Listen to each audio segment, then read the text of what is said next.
வணக்கம். செல்வகுமாரின் அதிகாலை வானிலை ஆய்வறிக்கை. அதிகாரப்பூர்வ வானிலை அறிக்கைக்கு இந்திய வானிலை ஆராய்ச்சித்துறை அறிக்கையை பார்க்கவும்.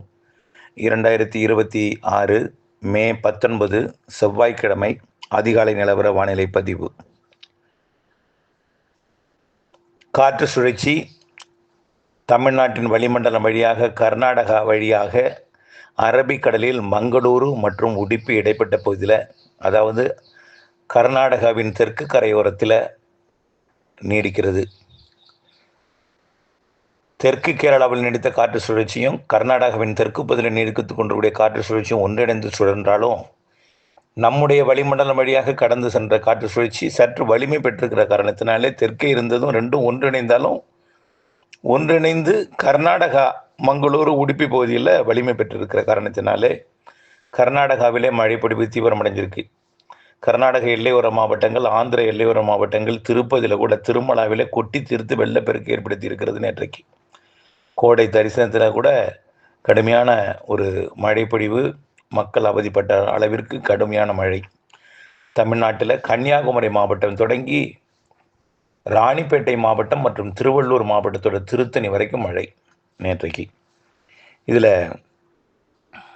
தற்பொழுது இடையில ஒரு கைபேசி அழைப்பு நம்பியூர்லேருந்து வந்திருக்கிறது. அங்கு பெய்திருக்கூடிய மழைப்பொழிவோட விவரத்தை கேட்டறிவோம். வணக்கம் சார். வணக்கம் சார். நேற்றுக்கு சார் 3 மழை இருக்குங்க சார். 3 மழைனா 6 சென்டிமீட்டருக்கு மேலே 7.5 சென்டிமீட்டர் வரைக்கும் இருக்கும். ஆமா சார், ஆமா சார். ரொம்ப சந்தோஷம். பிறகு இந்த பக்கம் பார்த்தா மலையப்பாளையம், பருத்திக்காட்டுப்பாளையம் அப்படின்னு சின்ன சின்ன குக்கிராமங்கள். நம்பியூரை சுற்றி இருக்கக்கூடிய குக்கிராமங்கள்லாம் பெஞ்சது. மழை தான். மொடக்குறிச்சியில இருந்து வடக்கே மழை தான், நல்ல மழை. ஆலாம்பாளையம், கோசனம் வில்லேஜில் நல்ல மழை நேற்றைக்கு. ஓகே. ரொம்ப நாள் மழை இல்லைன்னு சொன்னீங்க. இந்த மழை நல்ல பிரசாதம். கர்நாடக எல்லையோர மாவட்டங்கள் ஈரோடுக்கு மழை இருந்துகிட்டு தான் இருக்கும். பெரும்பாலும் இந்த கர்நாடக எல்லையோரத்துல ஒரு நல்ல கனமழை பொழிவை கொடுக்கும். தெற்கு வரைக்கும் கொஞ்சம் குறைவாக இருந்தாலும் மீண்டும் மழை இருக்கு. இந்த மாத கடைசியில எல்லாம் நல்ல வலுத்த மழை இருக்கு. கேட்டுதான் இருக்குங்க.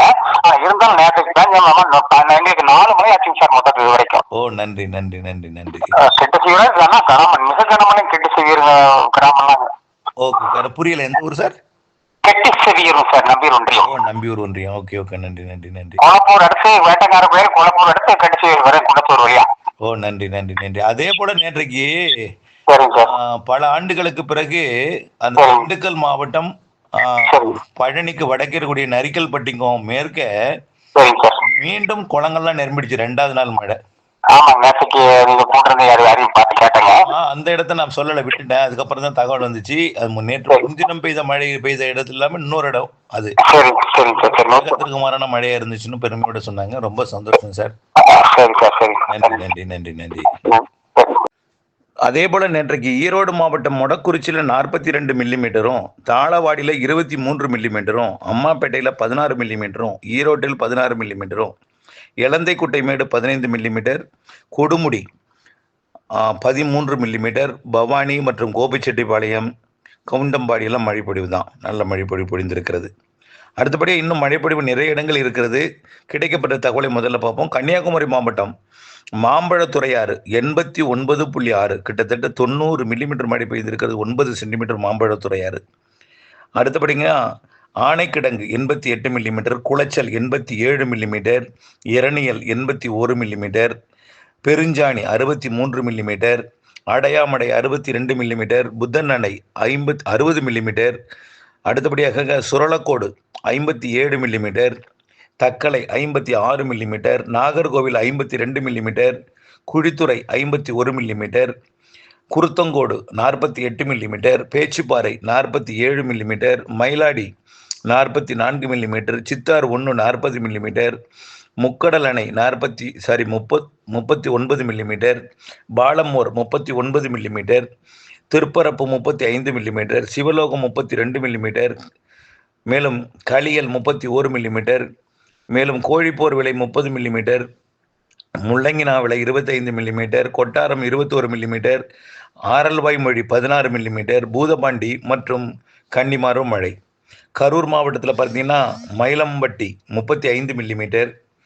அடுத்தபடியாக பார்த்தீங்கன்னா ஆனைப்பாளையம் 26 மில்லிமீட்டர், பழவிடுதி 17 மில்லிமீட்டர், 2வது நாளாக மழை இந்த இடத்துல 17 millimetre, Panjapatti 15 millimetre, Thogaimalai 11 millimetre, Krishnarayapuram எல்லாம் மழை, கொஞ்சமாக மழை, குறைவான மழை. அடுத்தபடியாக பார்த்தீங்கன்னா இன்னும் நிறைய இடங்கள் நிறைய மாவட்டங்கள் மழை இருக்குது. நாமக்கல் மாவட்டம் குமாரபாளையம் 39 மில்லிமீட்டர் மழை பொழிந்திருக்கிறது. அதேபடி புதுக்கோட்டை மாவட்டத்தில் நிறைய மழை இருந்திருக்கு. அதோட அந்த கொஞ்ச நேரத்தில் வாசிக்கிறேன். அடுத்தபடியாக ராமநாதபுரம் மாவட்டம் கமுதி கொஞ்சம் மழை. அதே போல் பார்த்தீங்கன்னா ராணிப்பேட்டை மாவட்டத்தில் நேற்றைக்கு ஓரளவுக்கு நல்ல மழை பொழிந்திருக்கு ஒரு சில இடங்களில். சேலம் மாவட்டத்தில் சங்கரிதுக் 23 மில்லிமீட்டர், ஆத்தூர் மற்றும் எடப்பாடியிலும் மழை. அடுத்தபடியாக பார்த்தீங்கன்னா சிவகங்கை மாவட்டத்தில் மானாமதுரையில் மழை. தென்காசி மாவட்டம் குண்டார் அணைக்கட்டு மழை, அடவி நாயனார் கோவில் மழை, மேலும் கருப்பாநதி செக்ஷன் மழை. அடுத்தபடியாக தேனி மாவட்டம் தேக்கடி மற்றும் பெரியார் மழை, அது வந்து கேரளாக்குள்ளே இருக்குது, தேக்கடி உள்ளே இருக்குது, அங்கே நல்ல மழை பொழிந்திருக்கிறது. அதாவது தேனி மாவட்டம் தெற்கு பகுதி. திருப்பத்தூர் மாவட்டம் ஆம்பூர் 33 மில்லிமீட்டர், வடபுதுப்பட்டு 31 மில்லிமீட்டர், திருப்பத்தூரும் மழை. அடுத்தபடியாக திருப்பத்தூருக்கு கிராமப்புறங்களெல்லாம் கனமழை பொழிந்திருக்கிறது, அதற்கு தெற்கே சுற்றுவட்டார பகுதியில். மேலும் இன்னும் கூடுதலாக கிடைக்கப்பட்ட தகவல் 7 தேசம் கன்னியாகுமரி மாவட்டம் நல்ல மழை பொழிந்திருக்கிறது, அதாவது அங்கே 60 மில்லிமீட்டர் பெய்திருக்கிறது.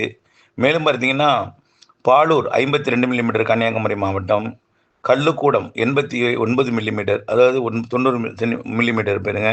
இன்னும் நிறைய இடங்களில் மழை, ஒரு பெரிய அளவில் மழை பொழிந்திருக்கிறது. நேற்றைக்கும் கன்னியாகுமரி மாவட்டத்தில் வர சுசீந்திரம் 36 மில்லிமீட்டர், இன்னும் பல இடங்களில் மழை பொழிந்திருக்கிறது. அதே போல் பழனி மற்றும் மடத்துக்குளம் இடைப்பட்ட பகுதியில் நேற்று முன்தினம் பெய்யல, நேற்றைக்கு கொட்டி திருத்திருக்கிறது மழை. வயல்களெல்லாம் நிரப்பி குளங்கள் எல்லாம் நிரப்பி இருக்கிறது. சுமார் ஒரு 10 சென்டிமீட்டர் வரைக்கும் மழை பொழிந்திருக்கிறது. ஆனால் அருகருகே மீண்டும் நேற்று முன்தினம் பெய்த இடத்துலையும் மழை, ஆனால் நேற்று முன்தினம் பெய்யாத இடத்துல நேற்றுக்கு கூடுதல் மழை பொழிந்திருக்கு. நேற்றைக்கு வால்பாறை மற்றும் திருமூர்த்தி பஞ்சலங்க அருவியெல்லாம் வெள்ளப்பெருக்கு ஏற்படுத்திவிட்டு அப்படியே கொடைக்கானல் பகுதியை நோக்கி வந்த மழை பழனிக்கு தெற்குப்புறம் இருக்கக்கூடிய கொடைக்கானல் மலைப்பகுதி வழியாக வந்து அப்படியே பழனி வழியாக வடக்கு நோக்கி திரும்பியது. தாராபுரம் மற்றும் பழனி இடைப்பட்ட பகுதியில், மடத்துக்குளம் தாராபுரம் பழனி இடைப்பட்ட பகுதியில் நல்ல ஒரு கனமழை பொழிவை கொடுத்தது. இதே போல் கீரனூர், புதுக்கோட்டை மாவட்டம் கீரனூர் கனமழை பொழிவு, அதன் சுற்றுவட்டார பகுதியில் நல்ல மழை பொழிவு பொழிந்திருக்கு. அதாவது புதுக்கோட்டை மாவட்டம் கந்தர்வக்கோட்டைக்கும் திருச்சிக்கும் இடைப்பட்ட பகுதியில் நல்ல மழை பொழிந்திருக்குது நேற்றைக்கு. இன்னும் பல இடங்களில் மழை தான், ஆனால் எல்லாமே மழைமான் இல்லாத இடங்கள், அது கிராமப்புற மலைப்பகுதிகளாக இருந்துச்சு. வரக்கூடிய நாட்களில் எப்படி இருக்கும் என்பதை பார்ப்போம். இன்றைக்கு கேரள எல்லையோர மாவட்டங்களில் தொடங்கும் மழை, மேற்கு தொடர்ச்சி மலையிலிருந்து தொடங்கும் மழை அப்படியே கிழக்கே டெல்டா வரைக்கும் இன்றைக்கு இரவிலே வந்து மழைப்பொழிவை கொடுக்கும். மதியத்துக்கு மேலே தொடங்கி மாலை இரவிலே உள் மாவட்டங்கள் மற்றும் கடலோர மாவட்டங்களுக்கு மழைப்பொழிவை கொடுக்கும்னு சொல்லியிருக்கோம். இதில் திருச்சி சுற்றுவட்டார பகுதி இன்றைக்கு நல்ல மழை தெரியுது. அடுத்தபடியாக ஈரோடு மாவட்டம், நீலகிரி மாவட்டம், நல்லா பாருங்க, சொல்லலை அப்படிங்கிற ஊர்களுக்கெல்லாம் மழை பெய்யாதுன்னு நினைக்கக்கூடாது. எல்லா மாவட்டங்களுக்கும் ஆங்காங்கே ஒதுக்கி மழை பெய்யும் அப்படின்னு சொல்லியிருக்கிறோம். புரியுதுங்களா? இப்போ நான் சொல்லலை அப்படின்னு நீங்கள் நினச்சிட்டு இருப்பீங்க, உங்கள் ஊர்லேயே திடீர்னு கனமழை பெய்யலாம். அந்த கோடை மழையை பொறுத்த வரைக்கும் இந்த இடத்துல இவ்வளோ மழைன்னு சொல்ல முடியாது. இருந்தாலும் குறிப்பாக இன்றைக்கு கணிக்கக்கூடிய அளவுக்கு திருச்சிராப்பள்ளி சுற்றுவட்டார பகுதியில் கொஞ்சம் கனமழை தெரியுது. அடுத்தபடியாக நீலகிரி மாவட்டம், ஈரோடு மாவட்டம் மற்றும் சேலம் மாவட்டத்தோட கர்நாடக எல்லையோரம், கிருஷ்ணகிரி தருமபுரி மாவட்டத்தின் பெரும்பாலான பகுதிகள், திருப்பத்தூர் மாவட்டம், வேலூர் மாவட்டம், திருவண்ணாமலை மற்றும் கள்ளக்குறிச்சி, கிருஷ்ணகிரி, கள்ளக்குறிச்சி, சேலம், கள்ளக்குறிச்சி, தருமபுரி மற்றும் திருவண்ணாமலை, கிருஷ்ணகிரி, திருவண்ணாமலை, தருமபுரி இடைப்பட்ட அந்த கல்வராயன் மலைப்பகுதிகளுக்கு நல்ல மழை தெரியுது. அப்படியே வங்கக்கடலோரம் வரைக்கும் கிடைக்கும். ஆனால் சென்னைக்கு கிடைக்க வாய்ப்பில்லை, சென்னை நெருங்கும். நேற்று கூட காஞ்சிபுரம் மாவட்டத்தில் கூட நல்ல மழை பரவலாக கிடைச்சிருக்கு. காஞ்சிபுரம் மாவட்டத்தில் கூட பெரும்பாலான இடங்களில் மழை பொழிவை கொடுத்துருக்கு நேற்றுக்கு இரவு. அது அப்படியே சென்னை நெருங்கி வந்தாலும் கடலோரம் வராது. இன்றைக்கும் அப்படித்தான் மழை இருக்கும். இன்றைக்கு கொஞ்சம் ஒதுக்கி நல்ல மழை பொழிவை கொடுக்கும். கர்நாடக எல்லையோர மாவட்டங்கள் கூடுதல் பரப்பில் மழை எதிர்பார்க்கலாம். நாளைக்கும் இதே போல தான். 19ஆம் தேதியும் இப்படி தான், 20ஆம் தேதியும் இப்படி தான். கொஞ்சம் வெயில் கூட இருந்தாலும் முற்பகலில் கவலைப்படாதீங்க. ஒரு சில இடங்களில் மட்டும்தான் கொஞ்சம் அதிகமாக இருக்கும். 37 டிகிரியை தொடும். எங்காவது ஒரு இடத்துல 38 டிகிரி தொடும். 38 என்பது 100. எங்காவது ஒரு இடத்துல தான் தொடும். அதனால் கவலைப்பட வேண்டாம். வேலை பொறுத்துக்கும் கட்டுக்குள்ளே தான் இருக்கும். மழையை பொறுத்த வரைக்கும் கொஞ்சம் மாலை இரவில் வெப்பச்சலன காற்று சுழற்சி மழை கேரளாவிலையும் கர்நாடகாவிலையும் நீடித்து கொண்டிருக்கூடிய காற்று சுழற்சி காரணமாக குளிர்விக்க அமைப்பாகவும், அதிலிருந்து வரக்கூடிய, அதாவது தென்மேற்கிலிருந்து வரக்கூடிய அந்த உயரடுத்த குளிர்காற்றிலிருந்து வரக்கூடிய நீராவி வெப்பமடைந்து உள் மாவட்டங்களில் போய் கிழக்கு காற்றை சந்திப்பை ஏற்படுத்தி மழைப்பொழிவை கொடுக்க போது, பெரும்பாலும் மரங்கள் இருக்கக்கூடிய இடங்களில் உடனடியாக மதியமே மழைப்பொழிவை தொடங்கும். இன்னைக்கு நாளைக்கு நல்ல மழைப்பொழிவை கொடுக்கும். 21ஆம் தேதி கொஞ்சம் குறையும் பரப்பில். கேரளாவிலையும் கர்நாடகாவிலையும் மழை இருக்கும். ஆனால் 21, 22, 23 இந்த 3 நாளும் கர்நாடக எல்லையோர மாவட்டங்களில் இருந்துட்டு இருக்கும். அளவில் குறைவாக இருக்கும், அங்கேயும் கொஞ்சம் இருந்துட்டு இருக்கும். அப்போ 21, 22, 23 மழையோட பரப்பு குறைஞ்சிருக்கும். ஆனால் கர்நாடக எல்லையோர மாவட்டங்கள், ஆந்திர எல்லையோர மாவட்டங்களில் மழை இருக்கும். கர்நாடகாவிலையும் ஆந்திராவிலையும் நல்ல மழை பொழிவு கொடுத்துட்டு இருக்கும். அடுத்தபடியாக 24ஆம் தேதியிலிருந்து மீண்டும் வெப்பச்சலன காற்று சுழற்சி மழை தீவிரமடைய போகுது. காற்று சுழற்சி அரபிக்கடலில் உருவாக போகுது. வங்கக்கடலையும் இலங்கைக்கு தென்கிழக்கே உருவாகி இலங்கைக்கு நெருக்கமாக வந்து தமிழ்நாடு கரைக்கு நெருக்கமாக வடக்கு நோக்கி நகர்ந்து ஒடிசா வரைக்கும் போக போகுது. இதனால 24ஆம் தேதிக்கு பிறகு 25லிருந்து மாத இறுதியிலேயும், ஏன் ஜூன் 2ஆம் தேதி வரைக்கும் கூட தமிழ்நாட்டின் கரையோர பகுதிகளில் அது சில நாள் பகல் இரவு மழைப்பொழிவாக இருக்கும், பல நாள் மாலை இரவு மழைப்பொழிவாக இருக்கும். கேரளாவில் தென்மேற்கு பருவமழை 26ஆம் தேதிக்கு பிறகு தொடங்க போகுது. 28ஆம் தேதி உறுதி. 28, 29, 30, 31 தென்மேற்கு பருவமழை வலுவாக தொடங்கி நல்ல மழைப்பொழிவு கேரளாவிற்கும் மேற்கு தொடர்ச்சி மலைக்கும் மேற்கு மாவட்டங்களுக்கும் கணவாய் பகுதிகளுக்கும் கொடுக்க போகுது. மழை ஒதுக்கிட்டே இருக்குன்னு கவலைப்படாதீங்க. திடீர்னு உங்களுக்கு இன்றைக்கே கொடுக்கலாம். ஆனால் கொஞ்சம் தாமதம் அடைஞ்சாலும் கவலைப்படாதீங்க. மாத இறுதியில் வலுவான மழை இருக்குது. ஒதுக்கி கொடுக்கும் மழை. தென்மேற்கு பருவமழை அறிவித்தல எந்த மாற்றமும் இல்லை, சராசரிக்கு கூடுதல் இருக்குது. தயவுசெய்து அச்சமோ பீதியோ கொண்டிருக்க வேண்டாம். நல்ல மழை இருக்குது, அணைகளை நிரப்பு மழை இருக்குது. ஏற்கனவே அது தொடர்பாக நீண்ட கால விரிவாக சமர்ப்பித்திருக்கிறோம். இணைந்திருக்க அன்போடு கேட்டுக்கொள்கிறேன். முதல்ல வானிலை அப்டேட்ஸோட இணைந்திருங்க. நம்முடைய அறிக்கை மிக துல்லியமாக இருக்குது.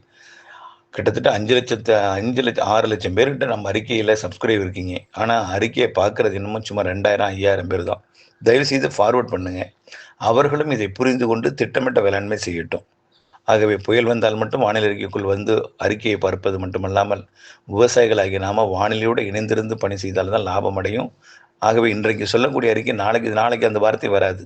அதனால் தினம் அறிக்கையோடு இணைஞ்சிருந்தால் தான் உங்களுக்கு விவசாயத்துக்கு கை கொடுக்கும் என்பதை தெரியப்படுத்த விரும்புகிறேன். இணைந்திருங்கள் அப்டேட்ஸுடன். நன்றி.